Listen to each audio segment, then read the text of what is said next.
Harbison, I'll be presiding until our Chairman Kirkpatrick get here.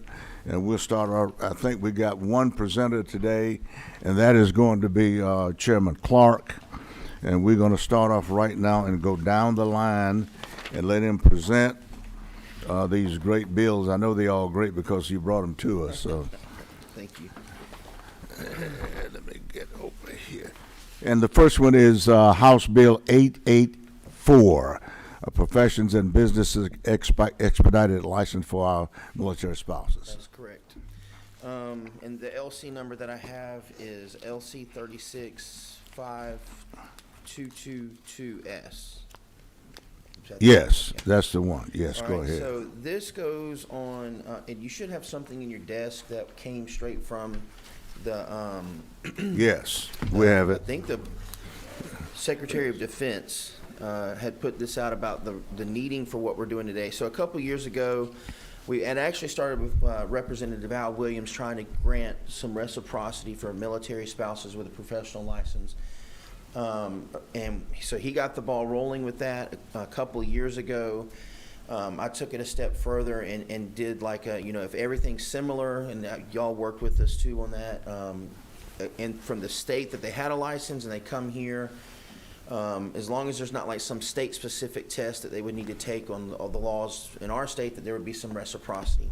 Well, there's still been holdup, and so at the Department of Defense and what House Bill 884 is working on is that once one of those boards receives all the information that they need to look at and review the case to grant the reciprocity of that professional license, that they have 30 days to make a judgment. And and that's all we're trying to do with this bill, is to expedite the process. Chairman Clark, what do you see as a holdup? What is it? There's just some of the Nobody get the a board word? might only meet once every 6 months. So you have a military family that moves into the state. They're only going to be here for 2 years, sometimes 6 months, and then to just have the hearing to make all the ruling on that, and that's 25% of their time they're going to be in the state to get the job done. And by that point, they become unemployable because some employers aren't going to hire them and invest the resources to get them trained. And by the time they're trained, they've already got their orders to go somewhere else. So we're just trying to help them expedite the process. Any questions or comments from members of the committee? If not, what's the pleasure of the committee? I have what mic number? 11. Okay, you good. I turn you on. Thank you. My question is simply, how long are they normally here? Because you said up to 2 years, so I'm just trying to get some idea of how long that they're normally here. I'm not aware of any updates, but I think it's between 2 to 3 years is when a person is transferred into Georgia before they're getting orders to go somewhere else and being transferred back out. So they're not here very long. And again, we did this a couple years ago with the intent to try to get these people the reciprocity so that they can work, get to that spouse can get to work. Because, an NCO is, they're dependent on two incomes, like families normally dependent. And if you take away one of their ability in that family to provide an income for a period of time, even if it is just 6 months, that's a long time for some of these families. Yeah. I'll finish. Any other comments? Thank you. What's the pleasure of the committee? Moved and properly seconded. All in favor say aye. Aye. Opposed, like sign. All right, Chairman Clark, you have the other bill, 1343. Yes, sir. So 1343 is it's a bill that the Guard has brought to me. And what this is, there's a roster, a publication. I think we all get one every year. We get the little booklet, looks like a magazine, the annual report for the National Guard. They're required by law to present in that annual report that's made to the public a roster of all the commissioned officers' names. And so they have a security concern about that. So they've asked to strike that from being a requirement in that report, because that report is made available to the public, and they're also, the adjunct general is required to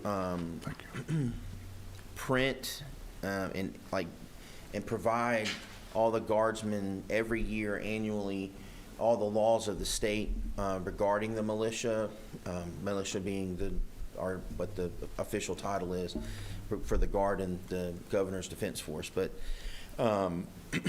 they're required to print those and distribute them, and it's just a cost to them. They're having to contract that out, and they do it anyway on their website. And so with today's digital age, they're just wanting to not have to provide that booklet on an annual basis. So they want to do it, they do away with it altogether, or? Yes, this would take away the requirement by law That's for them what to do I that. understand. And they would Okay. still provide that via Okay. online Yeah, digital. the privacy thing would be a big deal Yes. anyway. Any comments or question? What number are you, sir? You 6? Got you covered. Go ahead, sir. I'm just curious, why would we be publishing the personal information of these officers to start with? I think it went back to like a long time ago, and just back before any of us would know why, and that the information age wasn't what it is today and things like that. So they're asking to remove that requirement just for the security concerns. Yeah, exactly, sure. All right, thank you. Senator Tate? I beg for you, Goodman, Senator. You through? Yes, sir. All right. Senator Tate? My question was going to be the same. Why were we requiring this? It's a cleanup ask from, it's been there forever, and I guess recently they just worried about people getting their information doxed and put out there with in today's age. Well, with us having the internet, I understand that it's readily available when it was not readily available as before, because it had to be put out in a booklet. Is it just the internet?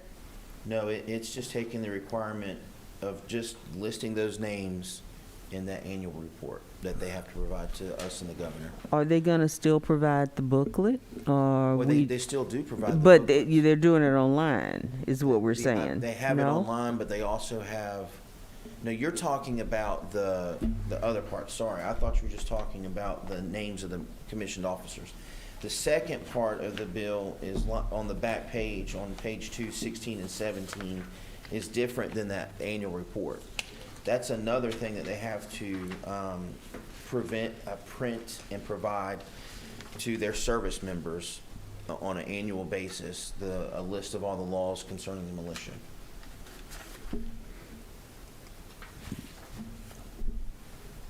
I Senator thank Tate? you. I have more questions, but I'm going to let it go at this point. Thank you very much. Right. Chairman, Senator Goodman? Dr. Watson? What's the pleasure of the committee? Yeah. Senator Goodman, please do. And second. Moved and properly seconded. All in favor, raise your right hand. Opposed, like sign. Thank you, Chairman.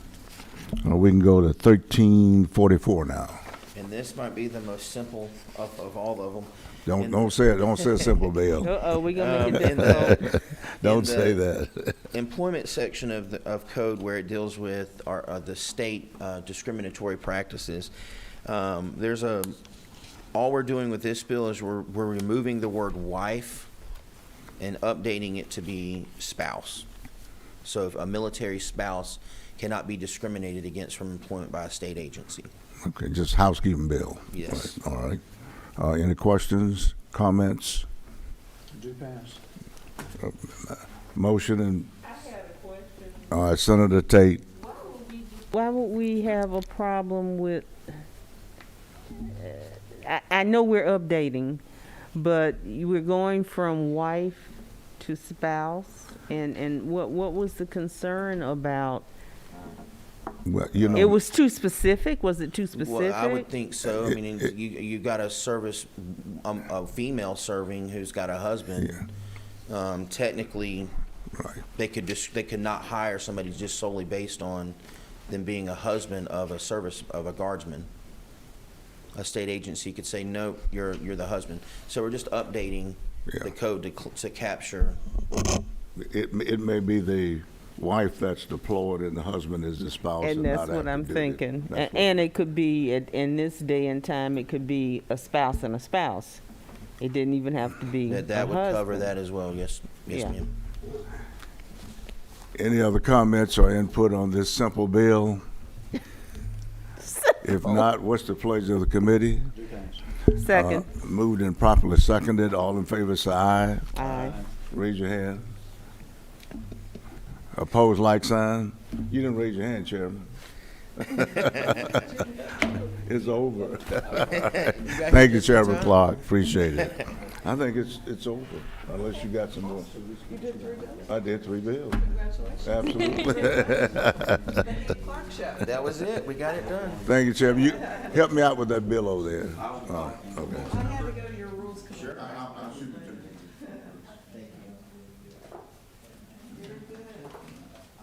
Did you get your bill done? I presented it and, you see what happened. Yeah. Now, was he looking, was Richard looking mean? No, he loves, he and I get along great, so Rich is Well, he's a good guy.